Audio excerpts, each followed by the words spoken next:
All right, hey everybody. Tonight we're going to talk about new civil rights and environmentalism. So here are our essential questions. Name Rachel Carson's book and tell why the impact of that book was so significant during this time period. What three acts came about once the EPA was formed?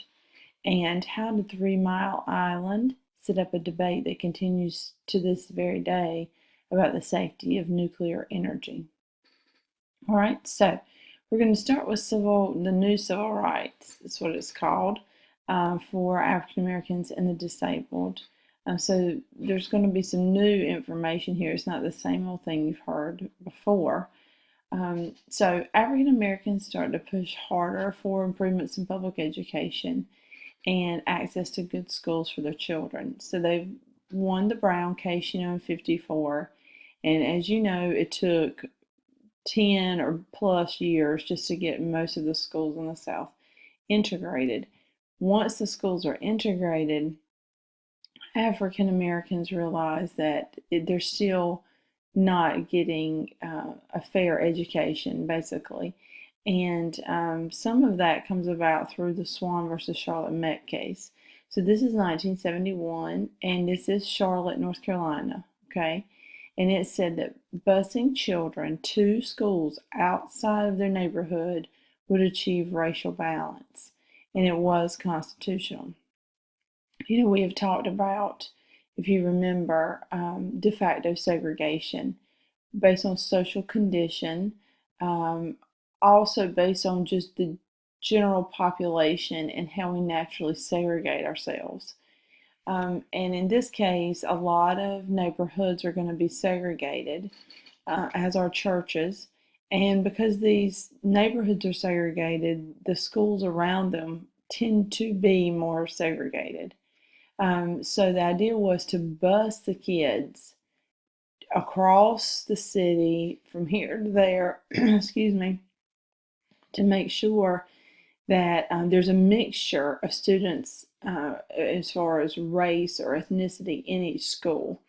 Okay, so and then the idea was the students wouldn't choose their own school and segregate their own school. Now, from that, you're going to have white flight. Thousands of white children are going to leave public education for private school. And it says white students are going to make this choice, but really it's their parents. And they're going to choose to pull their child out and put them in a private school versus have them go to school with other children that are minority groups. Very, very unfortunate. I want to show you a couple of pictures that relates to that. Here is, it got a lot of pushback. The idea that we're busing children across town, and here's a good example of that: stop force busing, and you can tell this is early 70s picture. Okay, if you do the busing and you're able to integrate the schools more, then this is what these schools look like. Okay, so you're going to have a mixture of students as far as racially mixed, and the idea was that provides the students with a better educational background because it's important that we learn to get along with others that are not exactly like us, and the ideas of tolerance and acceptance come about through this. With white flight that I mentioned out of the cities, which we kind of talked about that before when we did the suburbs, but I want you to see this chart. So this is the percent change is over here, and this is change in white population in these major cities from 1950 to 2010. And you see that other than this would be Milwaukee, the orange, and then it goes down. Every other city plummets in their white population, and after 1950, certainly after 1960. And you see Detroit here at the bottom is probably got the lowest white population now. And all of this shows, with the exception of Chicago, is creeping up again. And I mean, some of these are starting to go up, but this one's the only one that I would say is significantly higher. But still, nowhere near what it was. Um, the idea is that the white population is just leaving. And we've already discussed this with the urban problems. Because of that, you see more poverty issues, more drug issues in these cities as the main taxpayers are leaving, and taking, their middle class money with them. So this is just sort of an interesting concept. Um, so I wanted you to see that. I want you to consider that we have this in Chatham County with Star City Elementary. A lot of people have left that area or left that school to go to schools in our part of the district, because they have these certain prejudices against students who are at Star City Elementary. So this is not a new concept. We see it today, but we saw it back in the 70s also. All right, so then came about this push for affirmative action programs. And it was basically where company schools would recruit African Americans for jobs and for educational opportunities. And it says it was later expanded to include other minority groups as well as women. So this is a very controversial case that comes about in 78, which is University of California versus Bach. And in that case, it ruled that universities could not use fixed quotas to determine the number of minority students that they would let in, and that white students were being discriminated against if minority students with lower test scores than the white student were allowed in solely based on their race. This all came about because of Mr. Bach here, Alan Bach, and there he is. And the background, I'll show you that. I just think it's nice for you to see it. He applied to the University of California to medical school, and 73 and 74 was rejected both times. And special applicants from certain minority groups that had lower academic qualifications actually got in ahead of him. And he's going to argue there were 16 positions held just for minority students to be filled. And he argued that this was unconstitutional.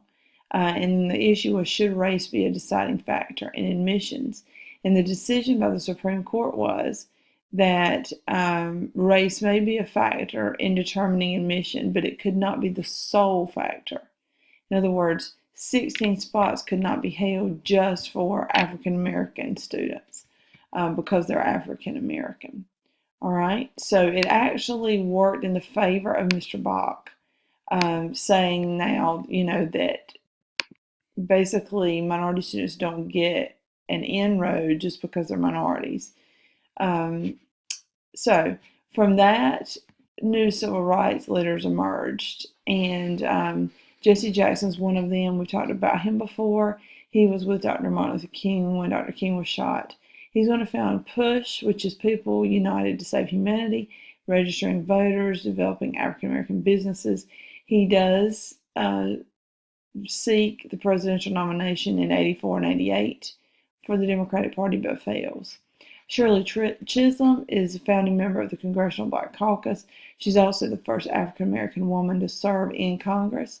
And Louis Farrakhan, minister of the Nation of Islam, organized the Million Man March in 95. And he's promoting African American responsibility in men. He's a very controversial figure, kind of like Malcolm X, except maybe even stronger in his hate for whites, and an advocate for violence. I want to show you all three of these folks that I just talked about here, and they're all different, very different. Here's Jesse Jackson, Reverend Jesse Jackson, who founded PUSH. Here is Shirley Chisholm, first African American lady to serve in Congress. And then here is Louis Farrakhan. the ministry of rage. Okay, so I want you to see him too. All right. Also during this time, we see Americans with disabilities start to gain rights, better access to public buildings, and no discrimination in employment. So the Architecture Barriers Act was established in '68. The new buildings constructed with federal money had to allow accessibility to disabled persons, like a ramp, for example, had to be built. And that's not what I wanted to do. I want to go to the next one. And the Rehabilitation Act of '73, no disabled person could be excluded from participating in any kind of federal program or job. And then Education for All Handicapped Children Act, the students with disabilities would receive free and appropriate education with their peers that were not disabled. So that's where you see disabled, non-disabled students in the same classroom. All right, then we have environmental law, and basically this is going to be a revolution during this time period of an awareness of what we're doing to the environment. And it all starts with a marine biologist named Rachel Carson. She wrote in '62 book, Silent Spring. I have it. I wanted to show you. Silent Spring, there's her name. Sorry, my hand is on it. Rachel Carson. Okay, Silent Spring. Silent Spring is really significant during this time. And she talks about DDT, which was a pesticide used to kill unwanted insects, like you would spray a pesticide in your garden to kill insects. But the DDT killed birds, fish, other animals, and was really, really harmful to the environment. Rivers, lakes, streams were being contaminated with DDT because so much of it was being used to spray on crops.